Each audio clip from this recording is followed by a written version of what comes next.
everybody, CW here. I figured it's sorry about that. I figured it's good time to get back on this 25-45. I've been slacking a little bit. You know, I've got a lot going on, so I hope you understand. But time to do some more 25-45. I know I've had a lot of requests with the first video, and I really want to finish this up. I got so much more that we can talk about. There was some good interest there, so I wanna move on with that. So today, let's talk about some of the bullets that are out there and appropriate, because although it'll shoot any 257 diameter bullet, some just don't work properly, and it has a lot to do with the length of the case and the overall length that we're limited to. It's designed for an AR-15, so we're looking at 2260 as a maximum length, and we're limited by the magazines. So yeah, you got some magazines you can stretch that to almost 2270. Some of them are you know, got a little more room inside, but realistically that extra 10 thousandths isn't really making that much difference to make it work out. And really what it boils down to is the ogive of the bullet. 25s are mostly all what you come to think of as, you know, 250 Savage, 257 Roberts, 2506, 257 Weatherby. That's pretty much the 25 calibers that the makers make bullets for. So although I'm not speaking to velocity range, I'm speaking to design, profile, overall length, things like that. And if you look at some bullet designs, like 300 Blackout's a real good one to talk about, because it's got giant long bullets. So they make a short case. Now the short case does two things. You know, they want a small powder capacity because it's a small power range that they were looking to achieve. Subsonic stuff, you didn't need a lot of powder capacity, but it also allowed for those big long bullets to be seated in a case and presented properly so that they'll work. If they tried to seat those bullets in a 223 length case, you know, a full length 223 case, you'd have all kinds of problems, because the ogive of that bullet, you know, where it starts to taper, is up near where they want to be seating it in the case. So it just won't work. And that's the reason that it doesn't work with the 25-45. Now here's a good example to show you what I'm talking about. Now this is a yeah, I know it's upside down. It's a Nosler ballistic tip 85 grain bullet. Now it's right in the wheelhouse weight range for the 25-45. Ballistic tips tend to expand at a little bit lower velocities than a standard bullet. Most standard hunting bullets need about 1800 feet per second to reliably expand. So if you drop down below that too far, you may get expansion, but it's not going to be reliable. You know, most all bullets are going to expand above, say, 1600 feet per second on bones or big hard surfaces, but slip them between the ribs and they may just poke a caliber hole. So, you know, that's not desirable on game. So you do have to think about bullet construction and the velocities achieved, but that's not primarily what we're talking about here. What we're talking about here is, and let me hide this bullet. This is a 25-45 case with a 85 grain Nosler ballistic tip seated to 2260. And what you end up with is about 1/3 of the neck of this bullet is not even gripping the bullet. It's got a gap around it. I don't know if you can really see it there, but the ogive of the bullet, the taper of the bullet, the profile of the bullet is down inside the neck where it's not quite full diameter. You know, the bullet is full diameter lower down the case, so you'd need to seat it probably something like that for it to be, you know, the caliber of the bullet holding in the neck of the case where it's designed, and it's going to do the best. Now it goes more than just looks. Neck tension is about the most critical thing that there is in maintaining or getting consistently accurate ammunition, consistent, good, proper neck tension. So when you seat these bullets really deep, you're getting inconsistent, improper, and incomplete neck tension. It's a recipe for problems. Not necessarily danger, but, inaccuracy, inconsistency. So what I did was I took this bullet, because I don't really need something that's going to be super long range. And if you don't know or don't realize, the profile of these bullets, these really sharp pointy bullets that everybody's pushing nowadays, high SDs, high sectional densities, high ballistic coefficients, all these bullets, yada, yada, yada, you got to use this, you got to use this. You do not reap 1 ounce of benefit from that profile until you're out past 300 yards. Not 1 iota. Understand that. Not 1 bit. Old school round nose bullets are just fine inside 300 yards. The amount of drop, the amount of drag from a blunter bullet profile doesn't make a hill of beans unless you get past, about 300 yards.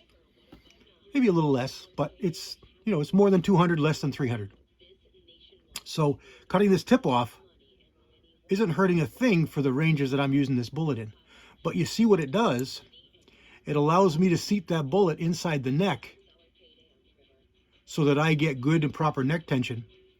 It doesn't hurt a bit with feeding. It still feeds fine.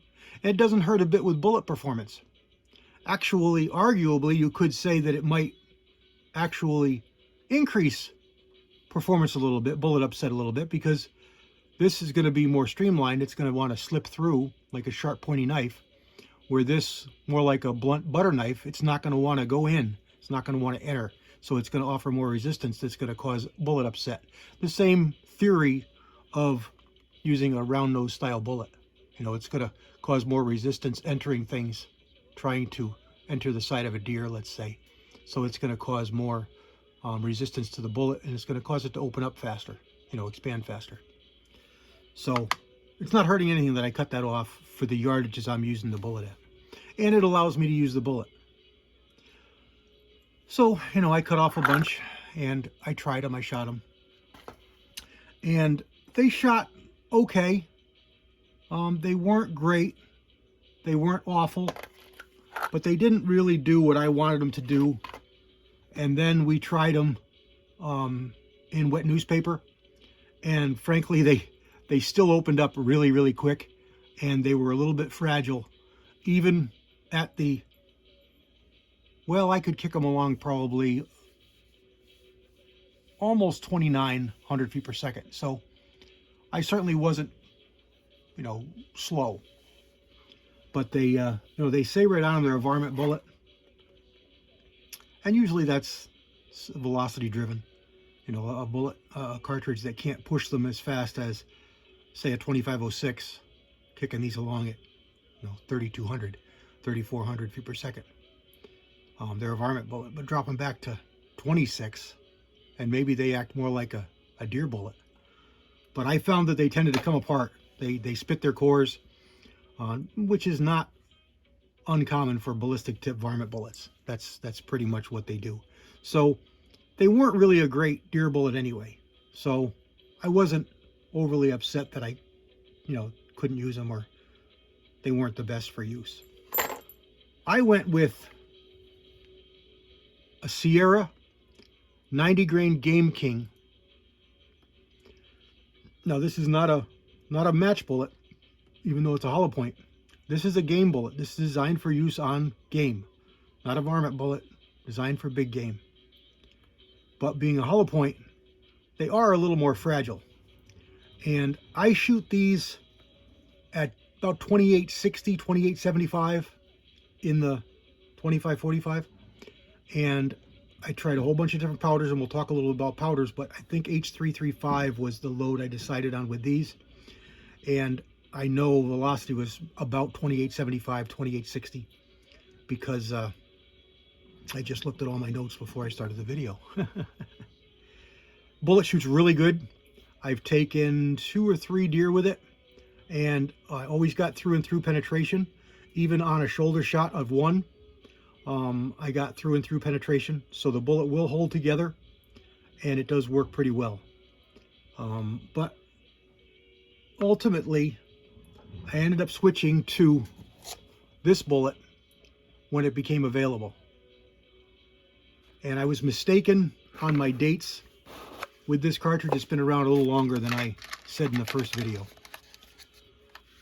This bullet is a newer one. This bullet was designed by Hornady for the 25-35. Now that's an old school rimmed lever action cartridge, shooting a 117 grain bullet, about 21 to 2200 feet per second. So this was designed to breathe a little bit new life into the caliber. It was 7 grains lighter. It's 110 grains instead of 117. And being a flex tip design, it gives you a little better streamlined bullet, which again, remember what I just said, we're talking about a 25-35 rimmed lever action cartridge that probably has open sights or peep sights, and will probably never see 300 yards, probably only ever see inside 100 to 150 yards. So this is a bullet designed to catch hunters more than be a benefit on game. But the FTX bullet is a really good line. It expands really easy, so it made a lot of sense. It plays on that, pointy, long, good SD bullet, and it works. It works pretty good. I love it because they couldn't have made a better bullet for my 25-45. And here's a cartridge loaded to, I think this is 2250. I don't think it's quite 2260, but it gives me a good, solid area to apply my neck to, my crimp to. Doesn't really need to be crimped. This has a light crimp on it, so the cantilever really doesn't mean anything, but I'm seating it right to the cantilever to get the overall length that I want. This bullet, I've gotten to go, I'm thinking, I want to say I was upper 2600s, but the last load that I did with this, it was just over 2600, so 2630, I think 2640 was what I averaged, which is just fine. I've taken 2 deer with this. One of them was super close, like 15 yards, and I shot him right high in the shoulder, right through the shoulder blade, and my goodness, the damage this bullet caused. I must have lost a softball size ball of meat, but again, virtually hair singeing distances on bone. So, and it went right through both shoulders. So, what more can I say? This bullet worked really good. The second deer, I don't remember where I hit him, but I generally shoot for high shoulder, so similar position to that. And if I'm not mistaken, it was another bang flop, or bang at a couple steps, and he was over. So I'm really, really happy with the performance of this bullet at that velocity range. Now, Hornady didn't release any data on this for this cartridge, of course, so this is all from me. But I want to say the factory load for this was 23 or 24, 2350. They did load it up a little bit from the old anemic loads that the cartridge 25-35 had been loaded with. So, they designed this with that in mind for velocities. So I'm only a couple hundred feet per second faster. And there's a lot of length there in that bullet. So it's got a lot that goes good for penetration. And it works really good. You couldn't have picked a better bullet for this cartridge. And there's another bullet that I really, really like. And again, it's not popular, especially today. And a lot of this came with the 6.5 Creed. And that's these, super pointy, high ballistic coefficient bullets that the companies are pushing down everybody's throat like it's something you have to have or you can't shoot deer. and that's the round nose. And that's this bullet right over here. Now this one's been around for a long time. This one's been loaded in the 250 Savage, the 257 Roberts, and that 2535 for darn near 100 years. And here is that bullet. And it also can be seated right to the candelure as if it was designed for the cartridge. It shoots really good. It feeds really good. And 117 grain round nose, you know, you got a pretty good amount of bullet mass there for such a small caliber. And I can get over 2,400 feet per second out of this combination. So it's got some pretty good energy figures as well. So if you've got something up close, you know, inside 200 yards, you're beautiful with this. You're gonna shoot right through shoulders. You're gonna shoot through any bones of any critters you shoot. And if the critter's getting a little bigger, like say wild boar or something like that, this might be a really good choice, because it's probably going to hang together a little better than that FTX bullet, even though it's only 7 grains lighter.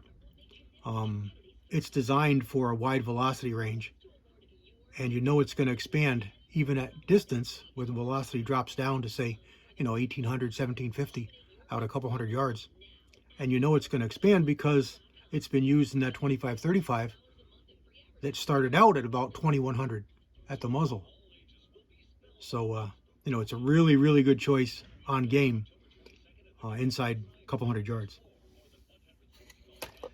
This bullet here that I showed you a couple times this is a factory 100 grain silver tip out of a 250 Savage.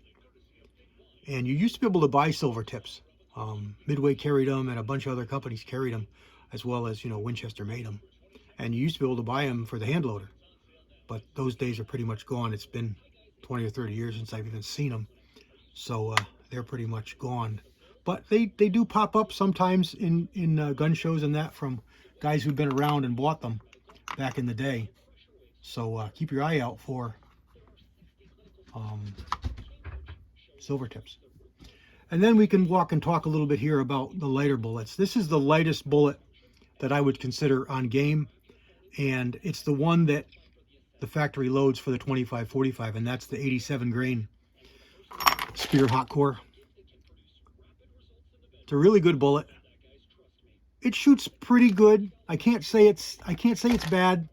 It shoots pretty good, but it just didn't do it for me. I like a little bit heavier bullet, and I happen to have a whole bunch of these 90 grainers, so I kind of pushed for those.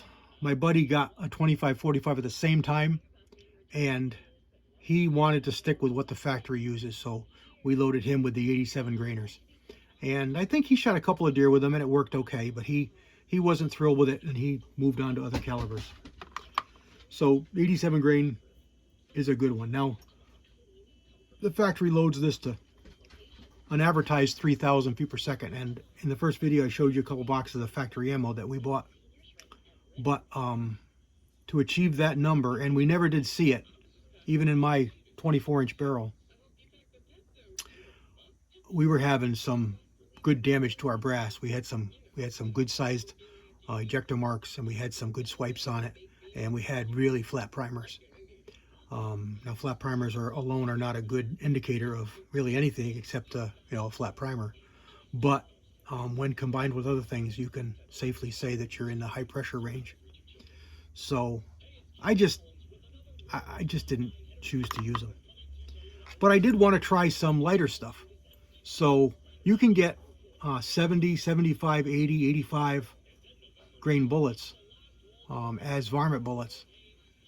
And frankly, even though they're designed as varmint bullets, they work pretty good in the 25-45 on game because of that velocity. You know, the fastest you can get these going is about 3,000, maybe 31, 30, 50. So when you compare, or when you think about the fact that, you know, this 75 grainer here was built back in the day when the 2506 was king, and it probably saw, you know, 3,500 feet per second. Shooting this down around 3,000, it's not going to be a violent expander, or as violent an expander. But I wanted it for coyotes and stuff like that. I don't really shoot much varmint anymore other than coyotes. So coyotes were my mind. And this, I think, is an 80 grain. I think this is an 80 grain hollow point. And they shot pretty good. I got pretty good velocity, but I didn't play with them much just because I don't really have a need for them.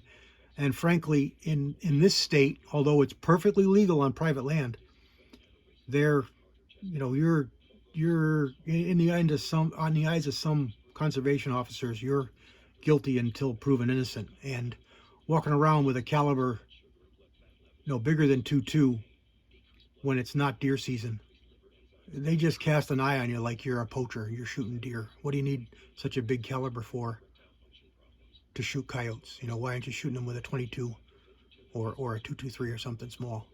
So I just avoid the whole situation, and I'll shoot them on target and I'll take them out when it's deer season and try them on coyotes and such. But generally, I stick with the heavier deer bullets.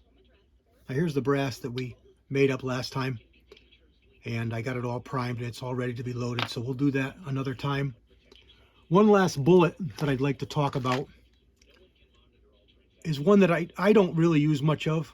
I've tried them a few times, and I really find the benefits to a cup and core bullet that's going to give me a little bit of shrapnel. There's basically none with solid copper bullets. They pretty much hold together. They keep near 100% of their original weight, and they penetrate really well. They expand generally pretty well. One thing to remember, or to know if you don't, almost all, regardless of who makes them, solid copper bullets have a higher low-end impact velocity. In other words, where I said cup and core bullets are generally about 1,800 feet per second, copper bullets are over 2,000 almost across the board. And some of them are as high as 22 or 2,300 feet per second, meaning initial expansion at 2,200 feet per second. That's not full expansion.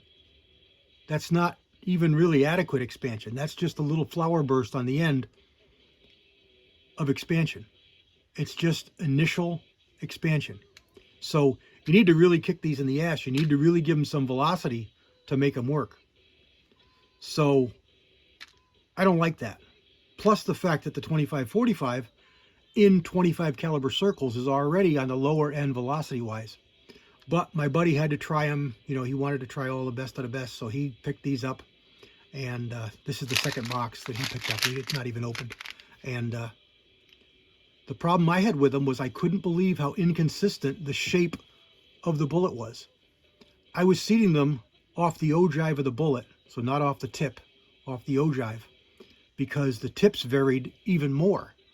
And seating off the ogive of the bullet, I couldn't keep them at 2262 or 2263, whatever we were trying to load them to get maximum case capacity. Because the ogive changed so much, I had them too long to fit in the magazine. 5-6 thousandths too long because of the shape of the bullet. So I wasn't overly impressed. And they shot pretty good. And I don't know if he shot any game with them. I won't talk down about them, but I will tell you, you need to know that. You need more velocity. These are a little better. The tipped ones open a little bit better, I believe. But the regular hollow point ones are a little bit higher. And it goes for anybody's solid copper bullet. So it's not just Barnes. I'm not picking on Barnes. I'm picking on the solid copper bullets. Almost across the board, they need more velocity to initiate expansion.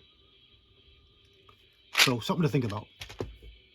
There you go. There's my thoughts and what I've done with the 25-45 as far as bullets. We're pushing 25 minutes here, so I don't want to go too much longer. I've probably lost about half the people that started watching this, and if you made it this far, thanks, man. I really appreciate it. That's about it. Leave me some questions. We're going to bring out the rifle, I think, next time. We'll talk about powders, because there's a good group of powders that work really well with this. And my particular barrel was really friendly with most of them. My buddy had an 16 or an 18-inch barrel, and his was a little more finicky.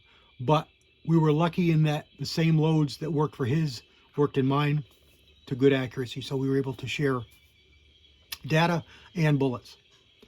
All right, so that's about it. That's my second installment on the 2545. Please post up questions. Let me know what you want to see in future videos. I've got a couple more in mind. And that's about it. Hope you're having a great day. God bless everybody. CW out.